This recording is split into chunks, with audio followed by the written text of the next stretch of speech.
بسم اللہ الرحمن الرحیم والشمس وضحاها والقمر اذا تلاها والنهار اذا جلاها والليل اذا يغشاها والسماء وما بناها والارض وما طحاها ونفس وما سواها۔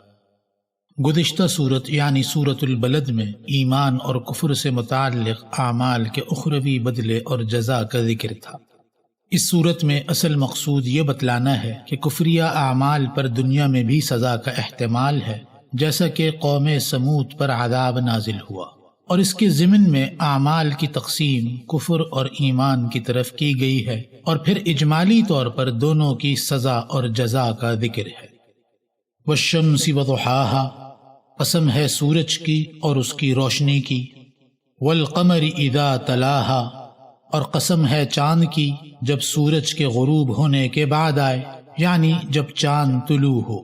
اس سے مہینے کے بیچ کی بعض راتوں کا چاند مراد ہے جو سورج کے غروب ہونے کے بعد طلوع ہوتا ہے۔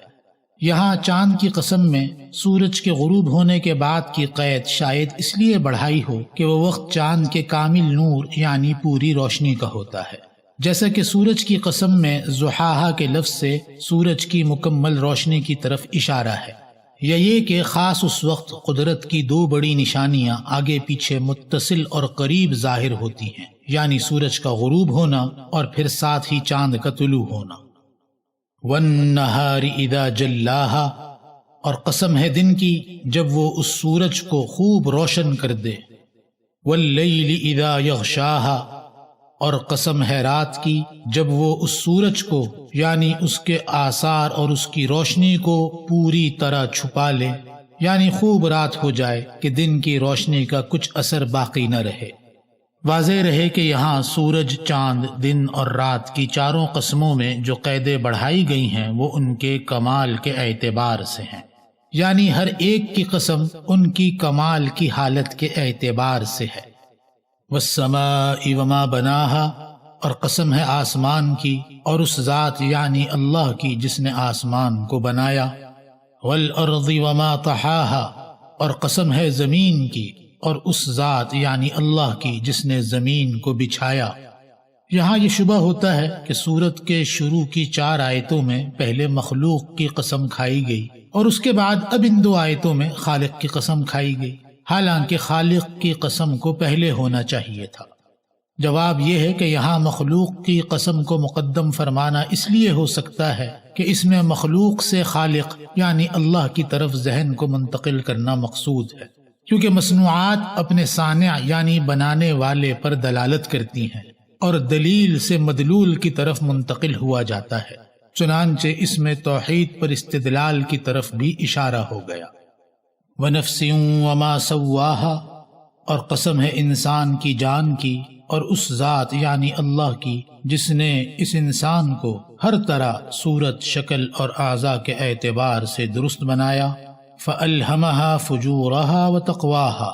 پھر اس کی بدکرداری اور پرہیزگاری دونوں باتوں کا اس انسان کو القاء کیا، یعنی اللہ تعالی نے نفس انسانی کو بنایا، پھر اس کے دل میں فجور اور تقوی دونوں کا الہام کر دیا۔ یہاں یہ سوال ہوتا ہے کہ جب نیکی اور بدی کا الہام اور القاء اللہ تعالی کی طرف سے ہے، یعنی گناہ اور طاعت جب خود انسان کی تخلیق میں رکھ دی گئی ہے تو انسان اس کے کرنے پر مجبور ہوا، تو پھر تو انسان نہ کسی ثواب کا مستحق ہوا اور نہ عذاب کا۔ اس کا جواب یہ ہے کہ دل میں جو نیکی کا رجحان یا بدی کی طرف میلان ہوتا ہے دونوں کا خالق اللہ ہے، اگرچہ پہلے یعنی نیکی کا القاء فرشتے کے واسطے سے ہوتا ہے اور دوسرے یعنی بدی میں شیطان کے واسطے سے، پھر وہ رجحان اور میلان کبھی عزم کے درجے تک پہنچ جاتا ہے جو انسان کے اپنے قصد اور اختیار سے صادر ہوتا ہے، اور اسی قصد اور اختیار پر عذاب اور ثواب مرتب ہوتا ہے، اور کبھی وہ رجحان اور میلان عزم تک نہیں پہنچتا تو وہ معاف ہے۔ مطلب یہ ہے کہ اللہ تعالی نے نفس انسانی کو بنایا، پھر اس کے دل میں فجور اور تقوی دونوں کا الہام کر دیا۔ مراد یہ ہے کہ نفس انسانی کی تخلیق میں حق تعالی نے گناہ اور اطاعت دونوں کے مادے اور استعداد رکھ دی ہے، پھر انسان کو ایک خاص قسم کا اختیار اور قدرت دے دیا کہ وہ اپنے قصد و اختیار سے گناہ کی راہ اختیار کرے یا اطاعت کی، جب وہ اپنے قصد و اختیار سے ان میں سے کوئی راہ اختیار کرتا ہے تو اسی قصد اور اختیار پر اس کو ثواب یا عذاب ملتا ہے۔ چنانچہ اس تفسیر سے وہ شبہ دور ہو گیا کہ گناہ اور اطاعت جب خود انسان کی تخلیق میں رکھ دی گئیں تو انسان اس کے کرنے پر مجبور ہوا، ایسی صورت میں وہ نہ کسی ثواب کا مستحق ہے نہ عذاب کا۔ اور یہ تفسیر ایک مرفوع حدیث سے مستفاد ہے جو صحیح مسلم میں حضرت عمران بن حسین رضی اللہ عنہ کی روایت سے آئی ہے کہ بعض لوگوں نے حضرت صلی اللہ علیہ وسلم سے مسئلہ تقدیر کے متعلق سوال کیا تو آپ صلی اللہ علیہ وسلم نے جواب میں یہ آیت تلاوت فرمائی۔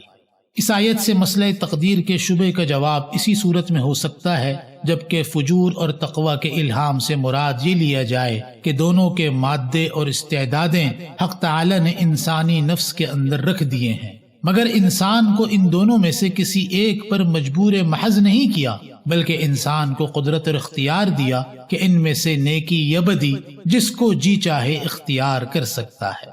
گزشتہ مضمون کی تکمیل کے لیے اب آگے فجور یعنی بد کردار اور بدعمل لوگوں کا اور اہل تقوی کا انجام بتلاتے ہیں۔ قد افلح من زکاہا، یقیناً وہ مراد کو پہنچا جس نے اس جان کو پاک کر لیا، یعنی نفس کو بدعملی اور بد کرداری سے روکا اور تقوی اختیار کر لیا۔ وقد خواب من دساہا،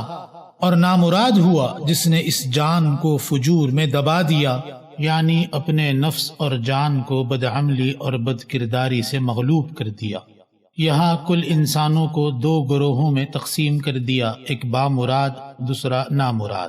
اب آگے اس دوسری قسم یعنی نامراد لوگوں کا ایک واقعہ مثال کے طور پر پیش کر کے ان کے برے انجام سے ڈرایا گیا ہے۔ چنانچہ سورت کے شروع میں 7 قسموں کے بعد اب قسم کا جواب مقدر ہے، یعنی اے کفار مکہ، جب تم بد کردار ہو تو ضرور غضب اور ہلاکت میں مبتلا ہوگے، آخرت میں تو یقیناً، اور دنیا میں بعض اوقات جیسا کہ قوم سمود اس بدعملی اور بد کرداری کی وجہ سے غضب الہی اور عذاب میں مبتلا ہوئے، جن کا قصہ یہ ہے کہ کذبت ثمود بطغواہا، قوم سمود نے اپنی شرارت کے سبب حضرت صالح علیہ السلام کو جھٹلایا۔ اذ انبعث اشقاہا، اور یہ اس زمانے کا قصہ ہے جبکہ اس قوم میں جو سب سے زیادہ بدبخت تھا وہ اونٹنی کے قتل کرنے کے لیے اٹھ کھڑا ہوا، یعنی آمادہ ہو گیا، اور اس کے ساتھ دوسرے لوگ بھی شریک تھے۔ فقال لهم رسول اللہ ناقۃ اللہ وسقیاہا، جب صالح علیہ السلام کو ان کے اس اونٹنی کے قتل کے ارادے کی اطلاع ہوئی تو ان لوگوں سے اللہ کے پیغمبر یعنی صالح علیہ السلام نے فرمایا کہ اللہ کی اس اونٹنی سے اور اس کے پانی پینے سے خبردار رہنا، یعنی اس اونٹنی کو قتل مت کرنا اور نہ اس کے پانی میں مداخلت کرنا، چونکہ قتل کے ارادے کا اصل سبب یہی پانی کی باری تھی، اس لیے اس کی صراحت فرمائی۔ اور یہاں ناقۃ اللہ، اللہ کی اونٹنی اس لیے کہا کہ اللہ تعالی نے اسے معجزہ کے طور پر عجیب طرح سے پیدا کر کے نبوت کی دلیل بنا دیا اور اس کے احترام کو واجب فرمایا۔ فَكَذَّبُوهُ فَعَقَرُوهَا، سو انہوں نے پیغمبر کو یعنی نبوت کی دلیل کو جو اونٹنی کے ذریعے ظاہر ہوئی جھٹلایا، کیونکہ وہ حضرت صالح علیہ السلام کو نبی نہ سمجھتے تھے۔ پھر اس اونٹنی کو مار ڈالا۔ فَدَمْدَمَ عَلَيْهِمْ رَبُّهُمْ بِذَنبِهِمْ فَسَوَّاهَا، تو ان کے پروردگار نے ان کے گناہ کے سبب ان پر ہلاکت نازل فرمائی، پھر اس ہلاکت کو تمام قوم کے لیے عام فرمایا۔ وَلَا يَخَافُ عُقْبَاهَا، اور اللہ تعالیٰ کو اس ہلاکت کے آخر میں کسی خرابی کے نکلنے کا کسی سے اندیشہ نہیں ہوا، یعنی جیسے دنیا کے حکمرانوں کو بعض اوقات کسی قوم کو سزا دینے کے بعد اندیشہ ہوتا ہے کہ اس پر ان کی حکومت یا ریاست میں کوئی شورش اور ہنگامہ نہ پیدا ہو جائے۔